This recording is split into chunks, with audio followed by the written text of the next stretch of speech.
My guest will show you shocking video footage of a woman who was groomed from birth to be a bride of Satan. Before her supernatural encounter with God, her eyes were completely black, no white showing, and she had occultic power to open doors without touching them.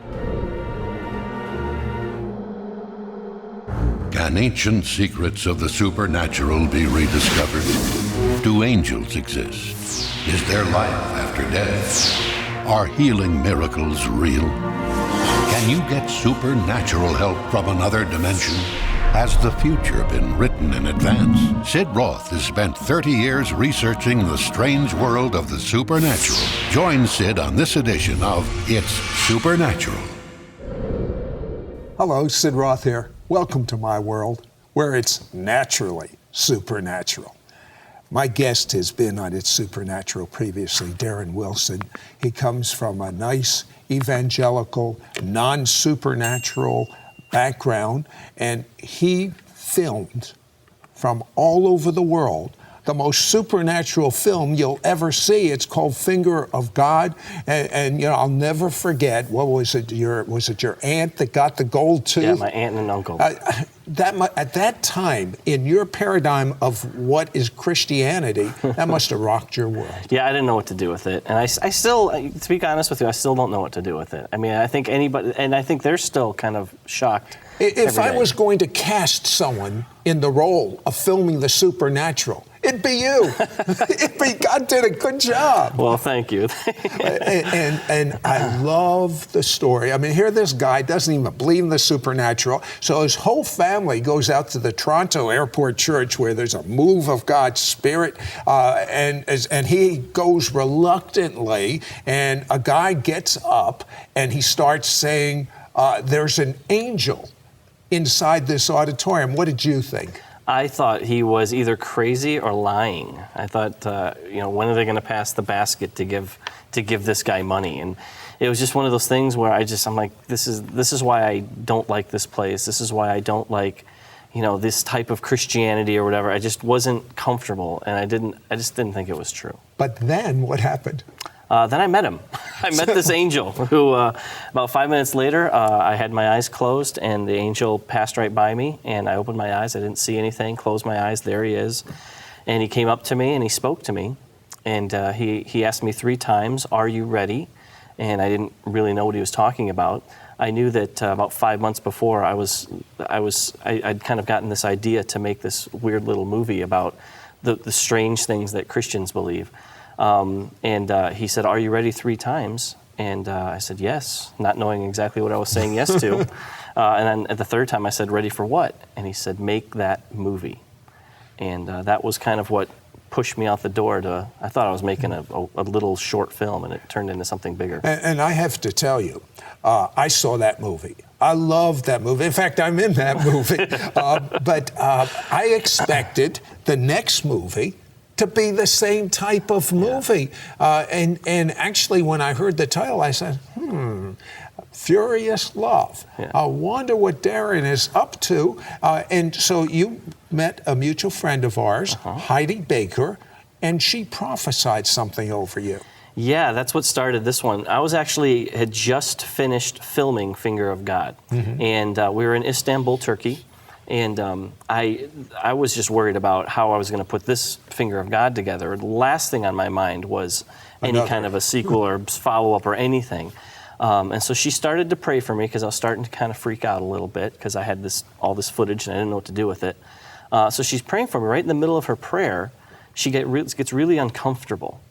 And I'm not used to seeing Heidi uncomfortable. She's usually pretty confident and knows what she's doing. And she was seeing something in the spirit that was making her a little wary. And she finally said, "I'm just going to tell you what I see as I'm praying for you. I see you filming the occult." That's the last thing I would think you'd want to be doing. Yeah, my first thought was, uh-oh. Is that a good thing or is that a bad thing? And she said, "I see I actually see you filming the demonic." And I don't know exactly how to take that. And then she said, "This is what the Lord says. You have to go into the darkness to show the light." But you didn't really understand this prophetic word till you went back to that crazy church, the Toronto Airport Church, and you're sitting there minding your own business, and what happened? I'm in the middle of worship. The last thing I'm thinking about is anything relating to film, and literally I get pushed back into my seat. And looking back now, I think it was just, Lord, like, really, I want your attention. So I was literally, just this force kind of pushed me back into my chair. And he spoke really, really clear to me. And he said, you need to do two things. You need to show that there is a war and that it's real, a war between light and darkness. And then I need you to show that the only way we can win this war is through love. And that's all he told me. And as soon as I heard that, I understood what Heidi's prayer meant, and I understood what my marching orders were for this next film. Your marching orders were? To go make a film about love. But how do you make a film about something called love? Well, that's the question, and I kept getting that over and over again. When I say, "Yeah, making a movie about God's love," and they said, "Well, how do you film that?" Yeah, you know, and my wonderful answer to them was, "I don't know." Okay, he goes out to the place I think about where witchcraft, with the trials and everything, the Salem, Massachusetts. He goes to a New Age, occult type of witchcraft type of festival. Why did you go there? Because I thought it'd be a good idea, and I wanted to go pick a fight. Basically, because I figured, hey, you're a believer in the Messiah. What do you want to pick a fight? You're a nice evangelical. I'm also a filmmaker, and so I wanted to. I figure, okay, I'm making this movie about the clash between light and dark. Let's go to this place, and let's go to a place where they celebrate the darkness, and let's just go in there with our cameras blazing. And I'll go with Jason Westerfield, who was a friend of mine who's in my first movie, and let's just go see what God does. And I'm thinking what's going to happen is it's going to be manifestations everywhere, and they're going to get really angry and try to kick us out. It's going to be great. Listen, I have seen Jason in operation, and this man walks in tremendous prophecy and signs and wonders, and all day long, nothing. He's praying for people. Nothing. You even put it on film. But then a man and a couple of his buddies in a red hood comes there. When you had set up your, what was the purpose when he walked up to you? Well, what we had done, you have to understand, what we had done all day, we were praying for people, and we're sneaking around. Okay, like I'm using, we're hiding the camera and all this other stuff, and we're trying to like sneak up on people, and it's just not working, and God's not answering any of our prayers, and nobody's getting healed, nothing, and so we realized we're doing something wrong, and so we said, let's just make a spectacle of ourselves and put the camera in the middle and let people come to us. And that's exactly what we did. And so one of the first people that came to us... Listen, this person with the red hood, this guy's a witch. Imagine what's about ready to happen. Don't go away. Be right back after this word. We'll be right back to It's Supernatural. We now return to It's Supernatural. Hello, Sid Roth here with Darren Wilson. Darren is commissioned by God to film love. His big question is, how do you film love? So he goes to a witchcraft occult festival, and of all places, Salem, Massachusetts, as he says, to pick a fight. Hidden cameras and be able to photograph this, and the confrontation, and all day long, nothing is going on. So he says, what have I got to lose? I'm just going to put my cameras in the open. He's with an evangelist that moves in signs and wonders, and he starts taping a witch in a red hood. What happened? Well, we start to pray for this guy, and what was happening at that point is everybody that Jason was praying for when we were in the middle of this festival, they're all coming to my crew, and they're saying, that guy's better than any psychic we've ever gone to in our entire life. Like, he knew stuff about us nobody knows. And so he starts in on this witch, and I'm thinking, literally as I'm filming, I'm thinking, finally, the confrontation. Here we go. This is what I've been waiting for, because this guy's obviously into the occult. And so Jason starts to pray, and every single thing out of his mouth is a word of love. Everything that he's saying, he's like, I know this about you, and I know this about you, and I know this about you, and I know that you love this. I'm going to bless this, and I'm going to all this. Everything that's coming out of his mouth for like 15 minutes are words of love. And the guy's just staring at him. And I'm staring at the witch, and I'm filming. And as I'm filming, I always know when something's going to be in the movie when the Lord speaks to me while I'm filming. And the Lord spoke to me so clearly, and he said, "Do you see? I did not come here to pick a fight. I came here to love." And when I understood that, it changed the whole film, because that's when I realized what I was trying to do, which is, have a showdown. That's not what the Lord wants at all. And I don't think he wants it for anybody. He doesn't want to fight with you. He just wants to love you. And the thing that was overpowering is when the witch took off his hood. Yeah, Jason said, "I want to pray for you now," like an actual prayer of kind of blessing. And he said, "Hold on, let me uncover my head," because for them it was a sign of respect. And that was one of the most powerful things I think I've ever filmed.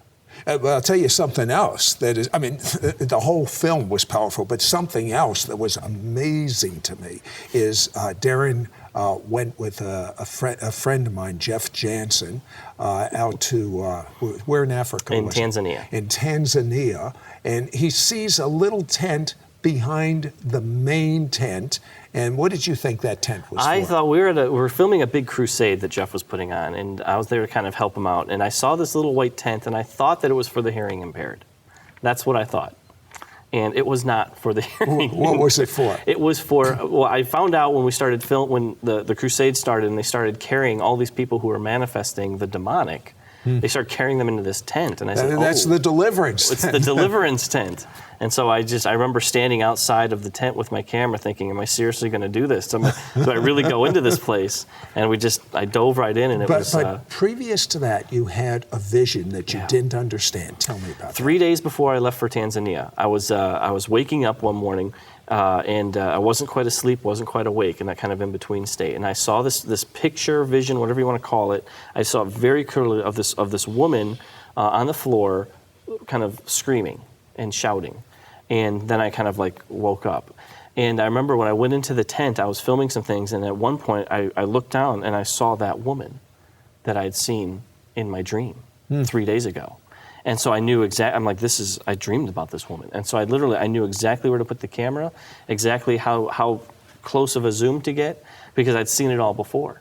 And so actually that's one of the first things you see in the movie is this vision that I had 3 days before. I thought, at first I thought, is this how God's going to have me do the whole movie? He's going to show me what to film, but it's the only time that ever happened, but it was pretty cool. There was another thing that really, I saw this film, and there's another thing that I constantly think about this. He went to Thailand. I'd heard about Thailand. There's actually cities that are built around the industry of sex. Yes, the one that we went to in particular is called Pattaya City. And 40 years ago, it was a little tiny fishing village, and Vietnam hit and became the major stop-off for all the American soldiers. So the whole city is built around prostitution. And there was a woman that represents the Messiah there, that's there to love all of these people caught up in the sex trade. And she was talking to a man, and the man said, well, look at it this way. The girls are better off than working in the rice fields, working in the bars and being prostitutes. And what did she say? Well, she says, well, do you want to know what they tell me? Because she goes into these bars and tries to get these women out. And she says, do you want to know what they tell me? They tell me that it would be better if they died today and went to hell than if they continue doing what they're doing. But they have no way to escape. Because it's different for the man, because the man is paying them to tell them how wonderful they are and how much they enjoy this. But in reality, they'd rather be in hell. That's how bad it is. What effect did going to this area, this city that's built around the sex industry have on you? Well, it's hard to quantify, like, this spot affected me more than this spot. It's just kind of the whole process of making it was just, for one, it was eye-opening. But two, I didn't realize how dark the world really is. I didn't realize how much it permeates and how powerful it is. But at the same time, I had no idea how much more powerful God's love is and how it can literally obliterate any darkness. But you really took on quite an activity when he interviewed a woman that was bred from birth to be a bride of Satan. I know that's hard to believe, but when I saw her speaking, I knew she was speaking truth. And some of the things that she did before she became a believer. Don't go away. We'll be right back after this word.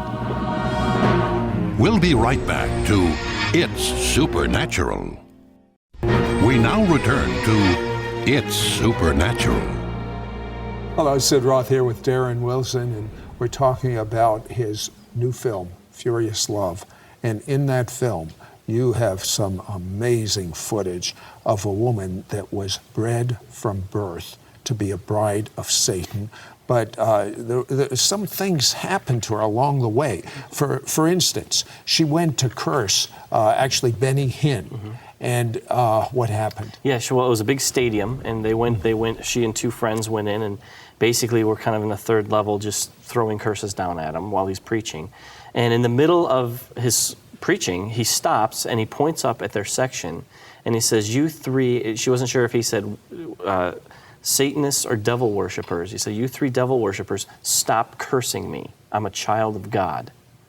And immediately their curses rebounded back onto them, and she started to kind of manifest, and she actually had to be carried out of the stadium by her two friends shortly after. And then there were several of her friends, and one in particular, something horrible happened to her. One of her best friends. Yeah, it was her best friend, and in the world of extreme kind of Satanism, which is where she lived, I mean, it's not like there's no real loyalty, there's no love, there's nothing. And so this was the only friend she really had. And her friend wanted to get out. She was just sick of everything, of just how dark everything was and how horrible everything was. And they found out, the leaders found out, and they actually beat her to death in front of the woman that I interviewed. And that was kind of the straw that broke the camel's back, so to speak, where she says, I have to get out of this. Okay, so she did leave, and she went to a person that you interviewed that had a ministry to set people free that are possessed by demons. And is it true that when she walked in, she just moved her hand and the door flung open by itself? Yeah, she said she used to do that all the time. Like where she just, if I wanted that cup, I wouldn't go grab it. I would just come to her hand. And so, yeah, she walked in and because it was just like by habit. It wasn't like I'm here. It was just by habit she threw the door open. And what did the woman say? And the woman took one look at her and she says, I don't think so. I don't think so, babe, is what she actually said. She basically... They just started the. And her eyes were all black? Eyes were pitch black. She said there wasn't any whites in her eyes at all. It was just pitch black. Okay, how long did it take this top Satanist to be set free with the love and power of God? Well, once they got the angels to hold her down, about 20 minutes. You imagine this? One of the top Satanists in the world, 20 minutes? The power of God is furious. But someone that really impressed you was this Philip Mantofa. Yes. Tell me about him. Philip Mantofa, easily the most impressive person I've ever interviewed, been around in my life. He's 33 years old when I filmed him, and he's the head pastor of a megachurch of 30,000 people in Indonesia. And the guy is obsessed with holiness. And he leads big crusades. I call him he's kind of the Benny Hinn of the Pacific Rim. So the top witch doctor in that area, this fella has chutzpah. That's a Hebrew word. It means nerve. He stands up with some of the members of his congregation every day, and what does he do at this witch doctor's home? Well, he goes to the witch doctor's home. You have to understand who this witch doctor is. He's the most powerful witch doctor in the entire Pacific Rim. Okay, he would hold festivals every year where he had 27 wives. He would slit the throat of one of his wives and kill her, and then raise her from the dead. Okay, this is the kind of power that this guy was walking in. And Philip would go with some of his people, and they would just stand every day outside his home and point and say, "Repent or else," in Jesus' name. And what happened to this witch doctor? And what happened was one night the witch doctor had a dream, and in the dream Jesus appeared. He's in white robes, and he said, "I am Jesus." And he says, I want you to go to that church, and it happened to be Philip's church. I want you to go to that church, and I want you to get baptized. And he said, I'm not going to do that. He's like, I'm more powerful than all of those Christians. Why would I become a Christian? Like they don't have what power I have. And Jesus spoke to him. He says, you will go because I am their God and I am more powerful than you. And to prove it, I'll take your powers away. And he tapped him on the shoulder, and the guy, when he woke up immediately, and he felt a hand leaving his shoulder when he woke up, and all of his powers were gone. He could do no more magic. And he tried for 3 days, and he couldn't do anything, and he finally went to the church, and he got saved and got baptized, died 5 days later. Well, Darren, if we could encapsulate what you personally learned from doing this film, what would it be? Without question. When I made Finger of God, it was about helping me to understand that God is still in the business of doing miracles. With this one, I grew up in the church, and so I always knew that God loves us. I knew that. But I knew it in my head.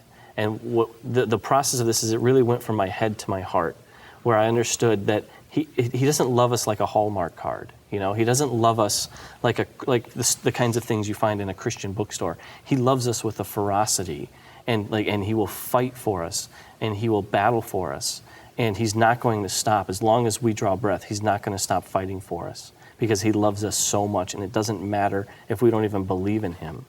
He's passionate for us. That's what I learned. I have tasted that furious love. That's how, coming from a traditional Jewish background, that I dabbled in the New Age. I just dabbled, and I got problems with demons. And what does a Jewish person do that has problems with demons? I totally surrendered to God, and I prayed a prayer on the most desperate night of my life. Jesus, help. And the love of God overpowered the darkness. When the love of God came into my bedroom, darkness couldn't stand. And that love is the purpose of why you're watching right now. That love is going to invade you. When? That's up to God. Maybe now. But the first thing you have to do is come to know love in human form. And that's the Jewish Messiah, Jesus. And the way you know him is get clean. You can't do it by yourself, but he's paid the price for you. And by his blood, by his suffering, every bad thing you've ever done is covered by the blood and washed. You're clean when you believe what the Messiah did for you. And once you're clean, then you are a vessel that can say, I believe that Jesus is my Messiah and Lord. Come inside of me. Take over my life. I yield myself to you. I'll tell you, Darren, the love of God is so overpowering. Tell me the most a witch just recently saw this film. What happened to that witch? The witch came to curse the film. And by the end of it, they went up to the person who was putting on the movie, who was a pastor, and she said, you are obviously more powerful than I am, and I want what you have. And he said, well, if you want the power, you have to find the source. You photographed the source, love. He has a name. In Hebrew, Yeshua. In English, and Jesus. Get to know him now.